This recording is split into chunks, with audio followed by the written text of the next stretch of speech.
નિયમિત ચુંબકીય ક્ષેત્ર સાથે અમુક કોણે રહેલા વિદ્યુત પ્રવાહધારી ગૂંચળા પર લાગતું બળ. આગળના વિડિયોની અંદર આપણે જોયું કે ગૂંચળાનું જે સમતલ હતું એ નિયમિત ચુંબકીય ક્ષેત્રને સમાંતર હતું. ગૂંચળાનું સમતલ આપણે એમાં શું કર્યું હતું, ચુંબકીય ક્ષેત્ર n થી s તરફ, એટલે આમ હતું, આ દિશામાં ચુંબકીય ક્ષેત્ર હતું અને એમાં ગૂંચળાનું સમતલ સમાંતર હતું.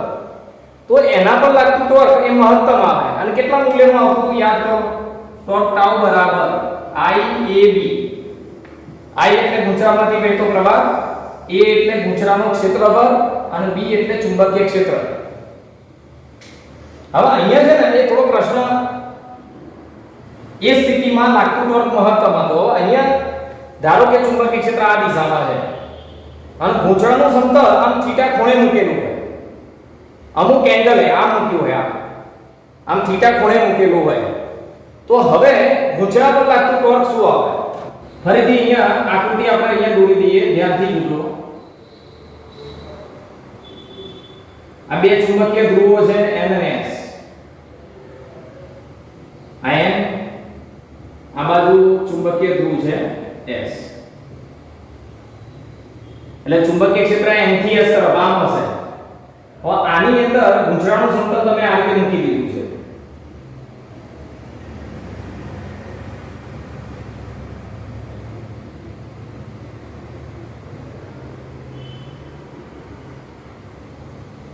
આ રીતે ગૂંચળાનું સમતલ મૂકેલું છે. આમાંથી વહેતો પ્રવાહ અહીંયાથી તમે આગળના વિડિયોની અંદર જોશો તો અહીંયા બેટરી જોડેલી હોય તો આ છેડામાંથી પ્રવાહ દાખલ થાય, આ તરફ જાય, બંધ માર્ગ પૂરું કરીને અહીંયાથી બહાર, બરોબર, A B C અને D. આ અક્ષને લક્ષીને ગૂંચળું ચાર ગતિ કરે છે, બરોબર. આ રીતે રાખેલું છે, બસ યાદ રાખજો તમે, આ પ્રમાણેની સ્થિતિ છે ગૂંચળાની. તો ચુંબકીય ક્ષેત્ર કઈ તરફ હશે? અહીંયા ચુંબકીય ક્ષેત્ર આ દિશામાં છે, N થી S તરફ, આમ ચુંબકીય ક્ષેત્ર હશે. અને ગૂંચળાને દર્શાવતું ક્ષેત્રફળ સદિશ, આ જે ગૂંચળું છે એને દર્શાવતું ક્ષેત્રફળ સદિશ એને લંબ રૂપે એટલે આમ અમુક ખૂણે હશે, આમ એનો ક્ષેત્રફળ સદિશ એ આ ચુંબકીય ક્ષેત્ર સાથે, આ જે ચુંબકીય ક્ષેત્ર છે એની સાથે થીટા ખૂણે છે. આને આપણે ગૂંચળાની લંબાઈ એટલે એ કહેતા હતા આપણે, આની લંબાઈ a જેટલી અને પહોળાઈ આપણે કેટલી ગણીએ છે? b જેટલી. આ b જેટલી. હવે ફરીથી એકવાર ધ્યાન આપજો. આકૃતિમાં I પ્રવાહધારી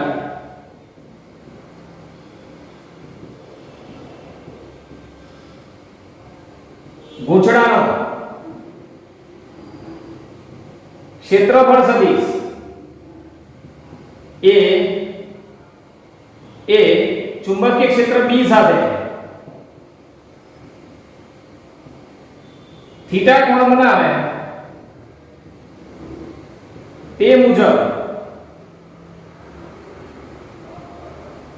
ગૂંચળાને દર્શાવેલ છે. ટૂંકમાં ગૂંચળું ચુંબકીય ક્ષેત્ર સાથે થીટા ખૂણે રહેલું છે. હવે જાતે વિચારજો કઈ બાજુ પર બળ નહીં લાગે. પહેલી એક વાર ચલો, ચુંબકીય ક્ષેત્ર આ દિશામાં છે આમ, તો એની કઈ બાજુ પર બળ લાગશે નહીં? તો જો બધી બાજુ પર બળ લાગે, કારણ કે એકે બાજુ ચુંબકીય ક્ષેત્રને સમાંતર નથી, બરોબર. એટલે આ બાજુ પર ને આ બાજુ પર લાગતું બળ કેટલું? પહેલા આની વાત કરીએ. AD બાજુ અને BC બાજુ એના પર લાગતું બળ કઈ તરફ? ચલો તો એનો વિચાર કરીએ આપણે. ધારી લો કે તમે ગૂંચળું આ મૂક્યું હોય તો અહીંયાથી પ્રવાહ કઈ તરફ જતો હતો? A માંથી પ્રવાહ, અહીંયાથી પ્રવાહ આવ્યો એ આ બાજુ જાય, પછી આમ જાય, પછી આમ જાય, પછી અહીંયાથી આમ જશે, બરોબર. તો આ બાજુમાંથી પ્રવાહ કઈ તરફ જાય છે? આમ નીચે.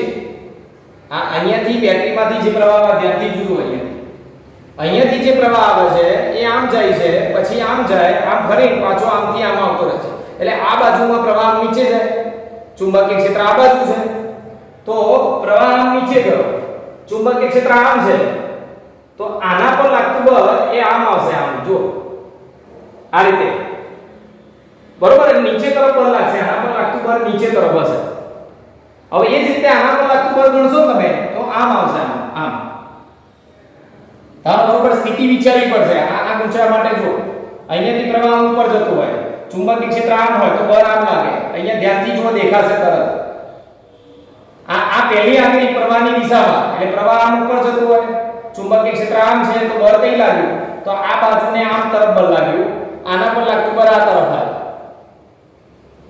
તો આ બંને બાજુ એ કઈ બાજુ AD અને BC બાજુ પર લાગતા બળો કેવી રીતે આવે, આ બાજુ પર આમ બળ લાગે, આ બાજુ પર આમ બળ લાગે, બંને બળ સમાન મૂલ્યના હોય અને પરસ્પર વિરુદ્ધ દિશામાં થાય.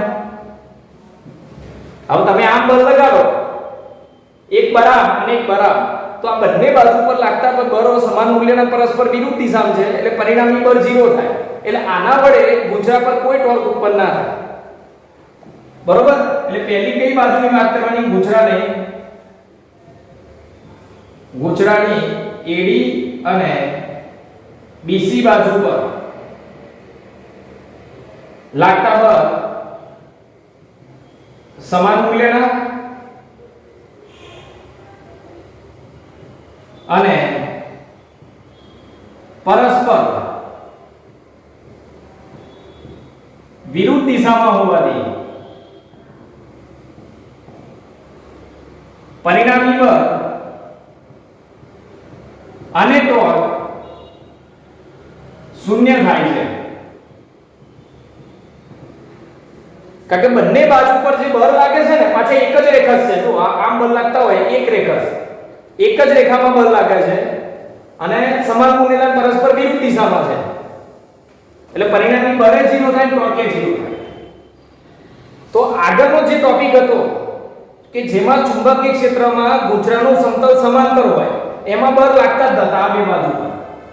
જ્યારે આમાં તમે જ્યારે ગુંચરાને ચુંબકીય ક્ષેત્રમાં થીટા ખૂણે મૂકેલો હોય ત્યારે એની આ બે બાજુ પર બળ લાગે છે, પણ એ બળ સમાન મૂલ્યના પરસ્પર વિરુદ્ધ દિશામાં અને એક રેખા હોવાથી પરિણામી બળ અને ટોર્ક 0 થાય છે. એટલે ટૂંકમાં બંને કિસ્સાઓની અંદર આ બે બાજુને આપણે ધ્યાનમાં લેવાની નથી. ગુંચરાને ચાગતી કરાવવા માટે આ બે બાજુ કોઈ ભાગ ભજવતી નથી.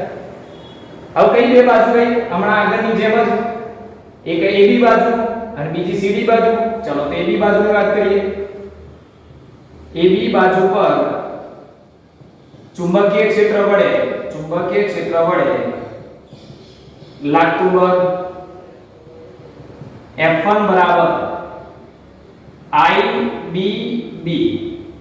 આની જો આમાંથી વહેતો પ્રવાહ I છે, એની લંબાઈ b જેટલી છે, એટલે IL ચુંબકીય ક્ષેત્ર B એટલે IBB. કેમ? કારણ કે એ બાજુ તો ચુંબકીય ક્ષેત્ર લંબ છે, જો આ માટે ઊંચું રાખેલું છે, બરોબર. ત્યાંથી ચુંબકીય ક્ષેત્ર આ દિશામાં છે, તો આ બાજુ એ ચુંબકીય ક્ષેત્રને લંબ છે, અને લંબ હોય તો બળ મહત્તમ લાગે. એટલે આગળની જેમ એનું એ જ ભાગ તમારે અહીં લખવાનો છે. અને તથા આ બળની દિશા અધો દિશામાં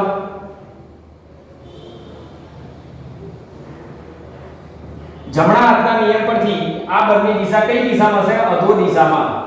હજુ એકવાર ફરી ક્લિયર કરાવું છું. ચુંબકીય ક્ષેત્ર આ દિશામાં છે, તમે ગુંચરાને આમ લંબ રૂપે મૂકેલું છે, થીટા ખૂણે મૂકેલું છે, તો આ AB બાજુમાંથી વહેતો પ્રવાહ અહીંયાથી આમ આવશે, અહીંયાથી આમ જતો હશે.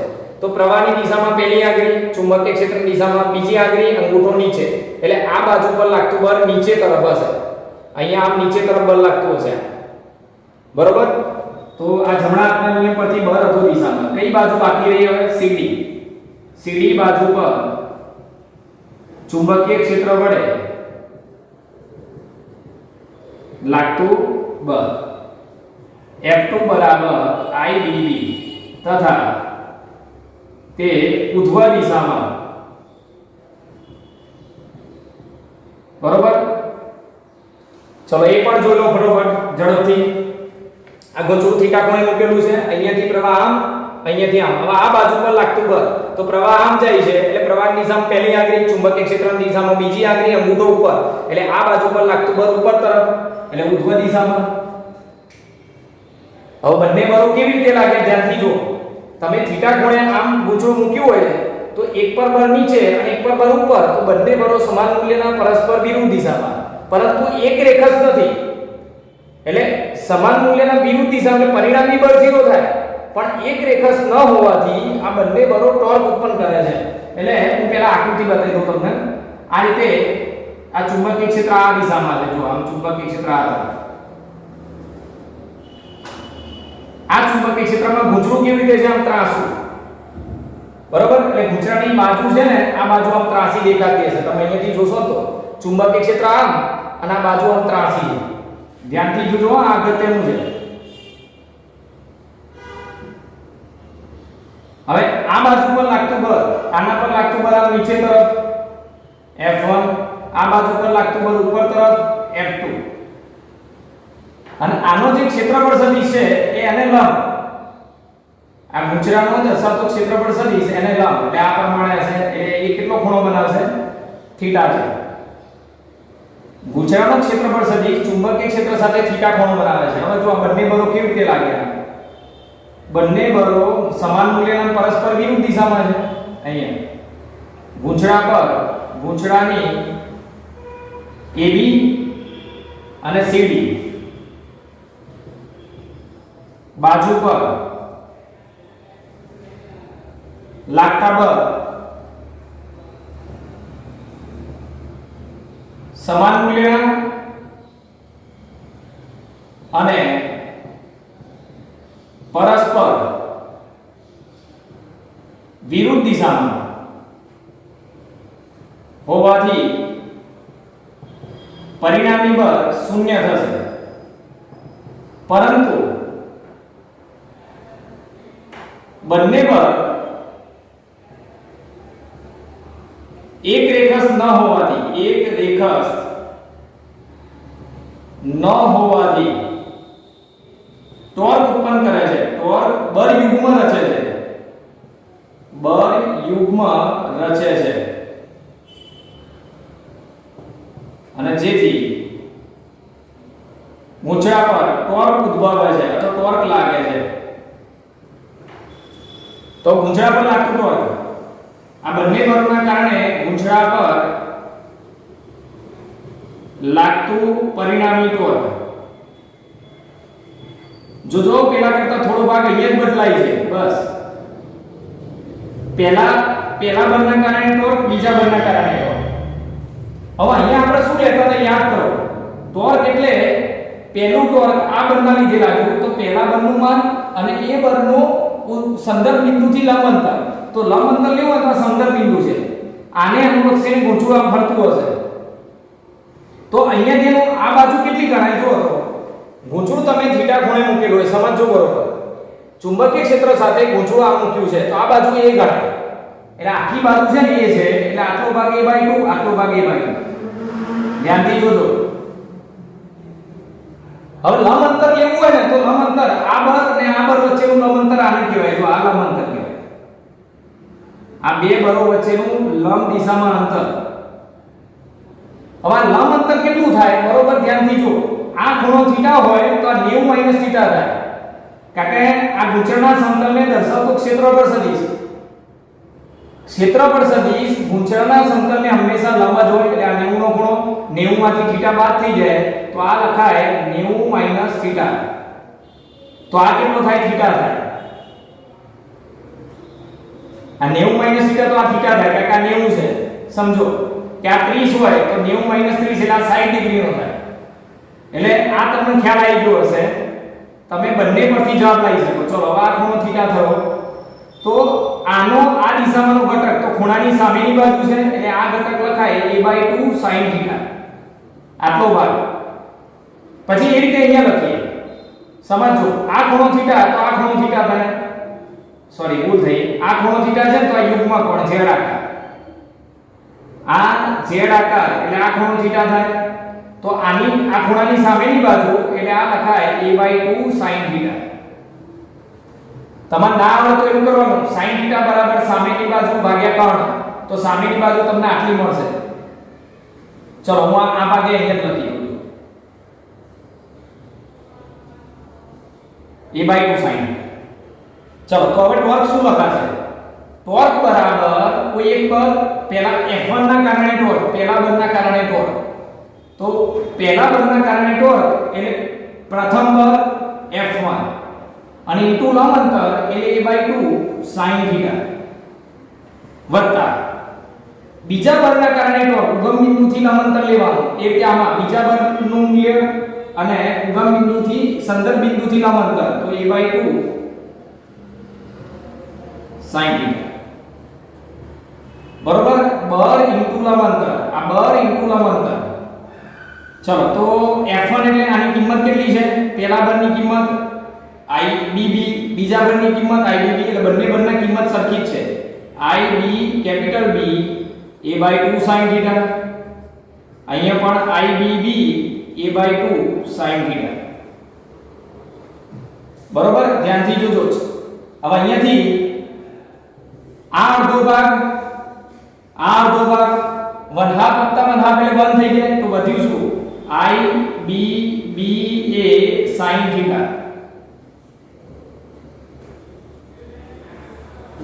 હવે એને આપણે આગળ લાવી દો તો ટોર્ક ટાઉ બરાબર, ધ્યાનથી જોજો, ટોર્ક ટાઉ બરાબર IAB કેપિટલ B sin θ અને A into B એટલે ગુંચરાની લંબાઈ ગુણ્યા પહોળાઈ.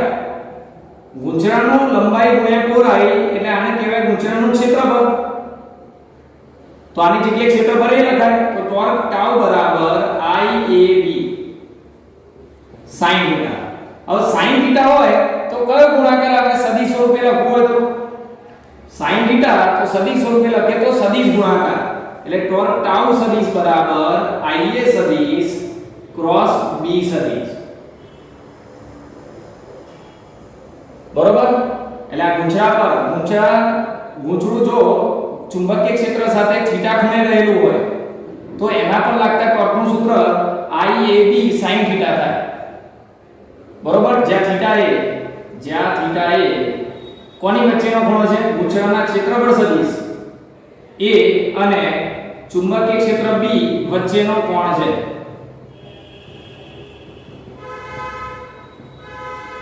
હવે યાદ રાખો, આગળ n આટાવાળું ગુંચરું હોય તો શું થાય? n આટાવાળા ગુંચરા માટે, n આટાવાળા